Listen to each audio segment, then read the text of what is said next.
Hey everyone, Dave here. Welcome to a new Raid Shadow Legends video. Today we're talking about another faction in our Faction War series, and the faction for today is Knight Revenants. We're almost done. We have only two or three left. As always, what we'll start with, we'll go through the index, check all the champs, talk about the budget ones, the good ones, what you can use to beat the faction wars. Then we'll go through my recording of my budget team, sort of as much as I can make it. And then lastly, we'll check the champ builds. Okay. Night Revenants is one of the more difficult ones, I'd say, because though it has a lot of options, but still, like, finding support and the right combination is not that easy. So let's start going through them. Norma is our poison machines. She's sort of Frozen Banshee Lego alternative. So she can apply poison. She can be your damage if you built her for for clan boss. You can use her here, and yeah, she's okay. Gaius is our one of the best bomb champs because other than his bombs, Gaius also has that sleep, that 100% sleep that he can put on the enemy. So he can be both your damage and your sort of CC, and he was a fusion a while ago. So if you were playing back then you have Gaius and you can use him. Shimnath, good damage dealers. Arix is one of the login champs, but she comes into the game for you pretty late, so hopefully you'll be beating Faction War before then.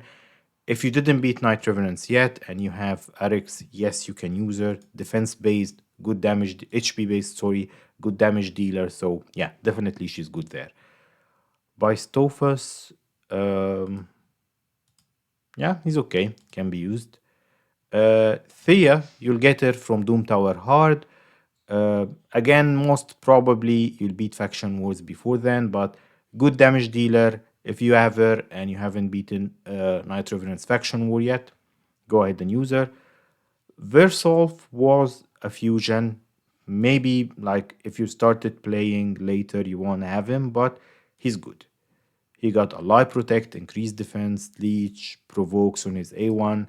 His passive, just places focus on attacker. So yeah, he's good. Mother Cybele was a fusion back then. Again, if you're playing around Versoff, you'll also have her. Why is Mother Cybele so good? Decrease speed A1, she's really good for Hydra. Revive on Death, that's her signature move, 3-turn cooldown. So if you put Revive on Death for 2 turns on the allies, this is sort of your support. This is sort of your reviver, pseudo reviver. So yes, she puts some buffs, she got some good passive. So if you have Mother Cybele, she can be your support for Faction Wars here.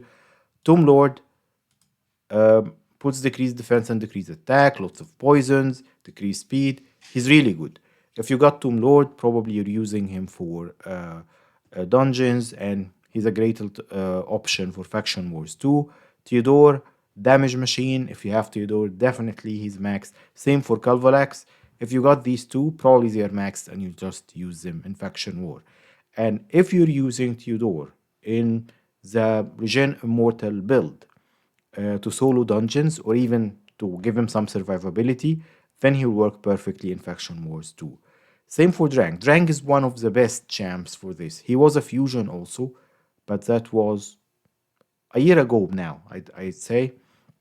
So he's HP based, he puts HP burns and activates them. So yeah, definitely Drang is a great option. He can solo the whole thing, but yeah, you need other people with him for the 3 stars. Soulless, good defense based damage dealer. We're getting into Void Legos now. Hegemon, good damage dealer. Warlem, good damage dealer, so he's a bit underrated. Fortus, no, he's not good. And if you have Georgette, of course, he's damage dealer and you'll build him there. So far, if we go through all of the Legos, Arex can be support because of Ally Protect, same as Versoff. Mother Cybele can be your support because of her Revive on Death. Otherwise, they are all just damage dealers. Okay, let's get into the epics. So I'll talk only about the relevant ones. Petalist can hit hard, but no, he's not worth it now with so many options. A miscreated monster is Uh, he was the OP one from the old guard for spiders because of this skill. Puts a life protect, heals on himself, stuns on A1, fears on enemy when he's protecting the team. So if you have miscreated monsters, then yes, definitely use him for faction wars. The only thing you need to take care of is that his ally protect, he'll be soaking a lot of damage. So even with enough HP, make sure that you have like revive on death from Mother Cybele or revive from Richter. The important thing is that ally protect, he will soak the damage and he will die. So make sure that you can bring him back or keep him alive. Senesha Skull Crown combo, if we go into my mic is in the way, so they are both very strong damage dealers, but they have, I'll talk about them both here, they have a different use for faction wars as well, that they have AoE A1s. My Senesha helped me beat faction wars, Night Revenant's faction wars, just by putting her on stun set to control the Valk waves. Doom Priest, one of the best supports in the game, underrated a little bit. His Her passive is great. She just clears a debuff every time she takes a turn. Make her tanky and fast, and she'll keep healing the team and cleansing it. Sepulcher, one of the good options for clan boss. Those two buffs are massive. Decrease attack on A1 as well. So definitely use Sepulcher. If you're not using her elsewhere, you can use her as 50.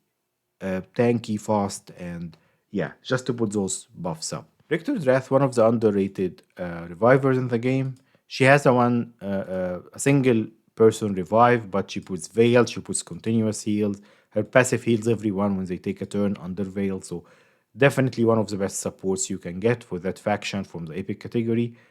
Who else? Damage dealer, damage dealer, damage dealer, but very squishy. Um, Faceless is really good here because of this skill. Ignore shield, ignore block damage, as well as defense. So he ignores 100% defense. My Faceless Max helped me beat that faction. I'll tell you why when we get to the boss, but he's really important with that massive hit. He also hits hard. He's single target, but he hits hard. Like, for example, even if we talk about the Valk waves, he will ignore the shield and all defense. So he can one shot the Valks even through their shield. And on the boss stage, he's also very useful. I'll show you why in a couple of minutes. Whisper is a good damage dealer. From the rares, Coffin Smasher can be good early on, but hopefully you won't need him by the time you get to Faction War. Renegade with her 2-turn reset, like the Baby Chimer move. If you have Renegade built, like I do because I don't have two Chimers, then yeah, definitely use her. And that's the index. Let's now go through the run and then we'll talk about the options and what's happening here. As always, I'm checking the earlier stages, so that's stage 20. Again, this is, of course, here I'm using Hejimon, but forget about it. A miscreated monster and Sinisha in a stun set can control the Thessalia wave and help you take care of them. So this is just, so I'm trying 19, I'm replacing it with budget option. I would say this is a budget team minus Theodore. So Sepulchre, yeah. Okay, that's a good budget team. Yes, it's all epics. We don't have good rares here, but none of them are void. So, um, miscreated monster and Sinisha for control, Sepulchre for the buffs, cleanse, healer and reviver, both of these. So that's a good combination here. But I bet so. I'm keeping controlling the Thessalia waves and taking them down, which is good. But I will tell you what this team lacks after we go to 21. So, slow and steady wins the race. I keep them controlled and I get rid of them. Now let's jump to 21. Now we'll start talking about the boss. You'll see here I'm replacing um, Doom Priest here. Why did will I replace Doom Priest? Will I put Faceless here? Yeah, I did put my Faceless here, so probably he's not geared properly. We'll check the gear afterwards. You need a lot of support here. You see my Sanisha in a stun set just stuns. Who's that? Luria? I don't remember. Anyways, keep them stunned and controlled. This one has the Valk wave, so it's very important to control the martyrs, control everyone here. Just make sure you stay healthy and you just chip through them with your buffs, with your debuffs, and all of that. And then, did I take it off auto? Oh, yeah, my phone is locked, so I did. Speeding up through it here. Yeah, you see I took it off auto to make sure I have my skills off cooldown. Now, important thing going into Valk waves, and that's not only for this faction, for the other ones too.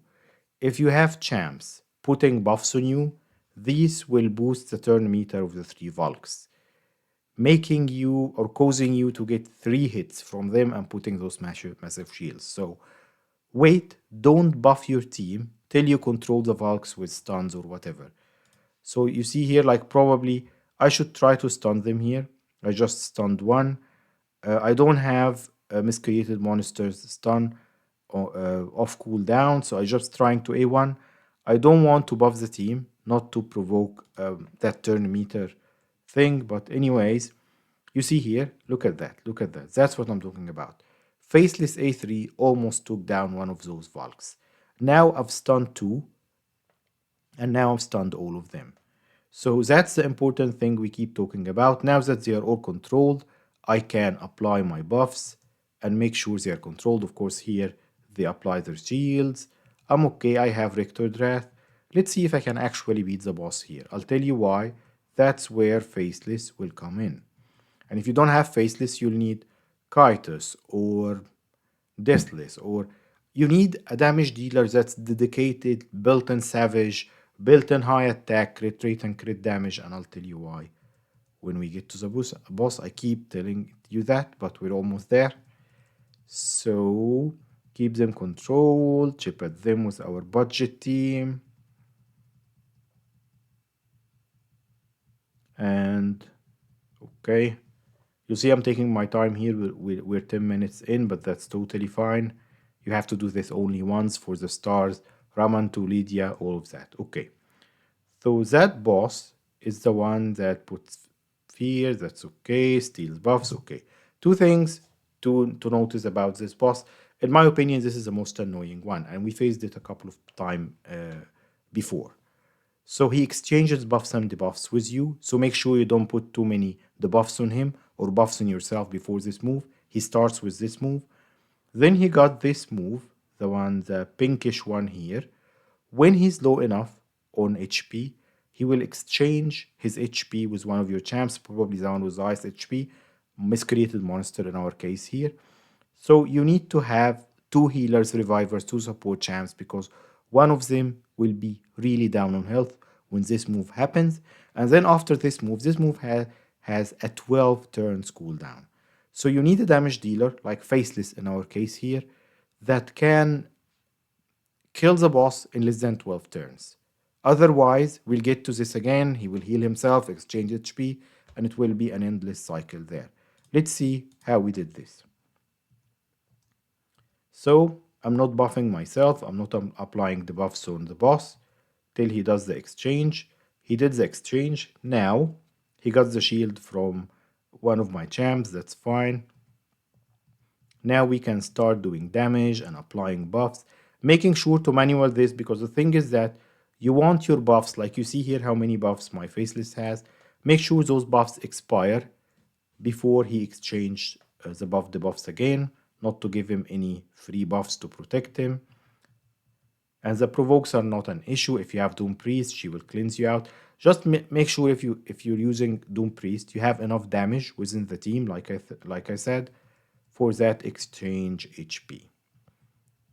So you see here, he stole the ally protect from my miscreated monster. So while we're hitting him, we're decreasing the health of miscreated monster. But I'm not worried because of Rector Drath. Rector Drath will keep me healthy. This boss doesn't revive the minions, so it's okay to take down the minions and then focus on the boss. Okay, I'm applying all. Like make sure, for example, Rector here applies attack down. I don't want attack down on Faceless because he's barely killing the boss in 12 turns without attack down. I don't want his damage decreased. Otherwise, we'll get to that endless loop of the boss exchanging HP with us. So chipping through the HP here. Where is the exchange? I'll show you. Oh, here it is. So you see here, come on. That's more or less like 1/4. Is it 1, 2, 3? Yeah. When the boss drops below 1/4 of his health. One of the strategies, if you have too much damage, if you have enough damage on the team, that's what I mean. And I've shown you this on previous factions. When he gets to this, like keep the damage up to here, for example, whatever, less than the quarter. And then before he takes a turn, if you have a lot of debuffs and damage coming in, you can kill him before he does that. So here his quarter health, he will exchange the HP probably with my miscreated monster. Yeah, you see here, he exchanges the HP with the one with the highest health. So now he's back to full HP, and I need to take him down before the 12 turns. So let's do this now. Now I'm depending on Faceless and monitor the damage here. Like this is good damage, and he took only one turn. Now 10 turns. I need to, like, if the boss gets to 6 turns of cooldown of this, and you didn't get him to half his health yet, then you're doing something wrong. Then you don't have enough damage. You'll keep cycling through that endless loop. So, which is exactly what's happening here. I think I left it in recording just to show you what happens here. So I'm hoping that I'll do more damage. You see here. Here now I realized only 4 turns till he exchanges HP. He's more than half. I'll never get it done. So I'll cancel and repeat it again. This recording is almost an hour long. Okay, so controlling the Valks, doing all of that, take 2.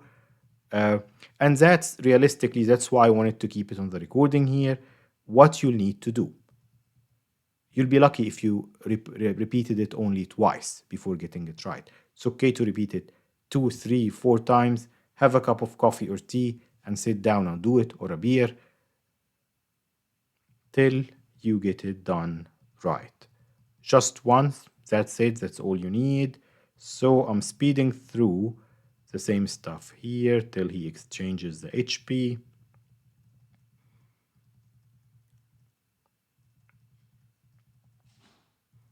Okay, we're getting to now the exchange will happen.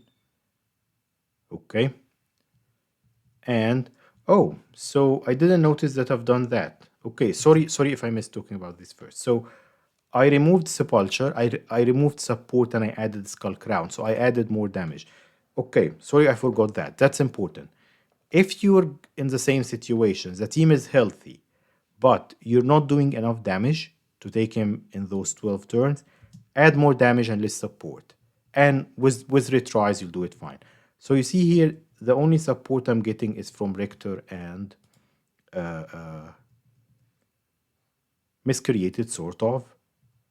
But here I'm depending on 3 damage dealers to take the boss down, Skull Crown, Sinisha, and Faceless, to take the boss down. You see here I'm doing well because 7 turns, I'm almost at half health. So it's barely there, but that's how close it will get to you, especially if you still don't have the crazy levels of gear, and that's what I wanted to show here. So 3 turns, and we're about the third, so we can barely do it. But let's see what will happen here. So attack down on my 3 damage dealers, and all of them are based on attack. That's not good. Is he exchanging again? I don't think I'll do it in time. Oh, so I also wanted to leave this in the recording, now I remember, because it's okay. He can exchange HP a couple of times. If you think you barely got it, just continue the run and you'll get it next time. You see here I'm doing better. 9 turns and I took him down to almost 2/3. Just keep repeating it till you get it right. That's exactly what it's all about. Okay, I'm in a much better position now. I got him to 1/3 health, and I still have 5 turns to take him down before he exchanges HP with us. So unkillable from Skull Crown is not an issue. He will just lose it after taking this turn. So what I'm trying to do, I'm trying to get his health as low as possible. As soon as this unkillable drops, now we want to take him down before that final turn. And I think we got it this time because we are at the end of the recording. Okay, A3, that's all you need. And then that's how good Faceless is in Faction Wars. Also, if you're lacking nukers, okay, so we're done with this. Let's go back to the game. If you're lacking single target damage dealers, Faceless is a forgotten option there because he ignores block damage, he ignores shields, and all defense. You can use him in some of the niche arena tactics, just one-shotting someone like a Duchess or whatever. He's void, he won't weak hit, and then you can build a team around this. But yes, so let's check the builds. I bet that most of these champs are in my vault, but let's see who we have out. So actually, we have a few of them here. Skull Crown is she's in random gear because she's my arena farmer. Well, because we're trying to focus on damage for this boss, I would say, yeah, 30k HP just for survivability. Try to get her to 5k attack, 100% crit rate, 200% crit damage. And yeah, 2k defense is fine, 180 speed is fine. So yeah, that's just to kill the boss before he takes too many turns. Okay, so try to get to these stats. You see here, he's very slow, which is fine because you want that big hit. You want that single big hit from the A3.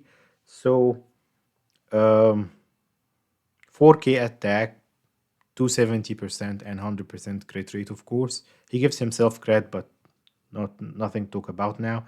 Just try to get him to above 4k attack, 100% crit rate, and 200% crit damage or more. You want him faster than this if you can spare it, but this is your main damage dealer. And of course, he's in typical.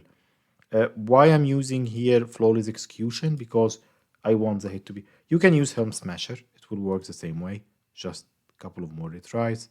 Okay. Richter Wrath.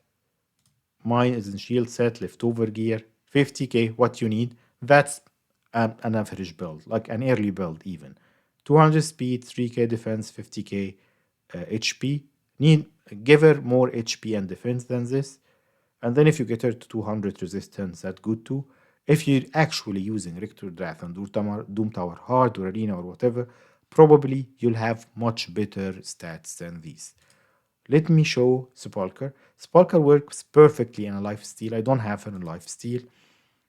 4k defense, 50k HP, 200 speed, 220 accuracy, and she'll do you good there. My Sinisha in a stun set. Building champs in a stun set, you just want them to be fast. That's it. She doesn't even have crit rate. If you can build her around 200 speed, 100% crit rate, 150% crit damage in a stun set, that's awesome. So she will do a lot of damage for you, and she will keep them CC'd as well. Okay, I guess we have Doom Priest. If you build her, you just want her tanky, lots of HP and fast. That's it. Okay,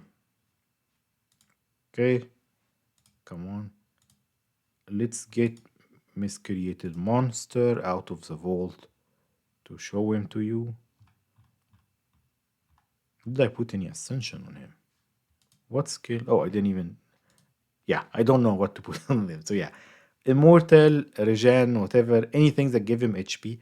60k HP is good enough for Miscreated Monster. He got a high base HP, 3k defense, 200 speed, and 220 accuracy. So he can apply those stuns. So yeah, that's what you need on Miscreated Monster. So those are the builds, and that was the Knights Revenants down. Only 2-3 to go. Thank you for tuning in today. I'll see you next time.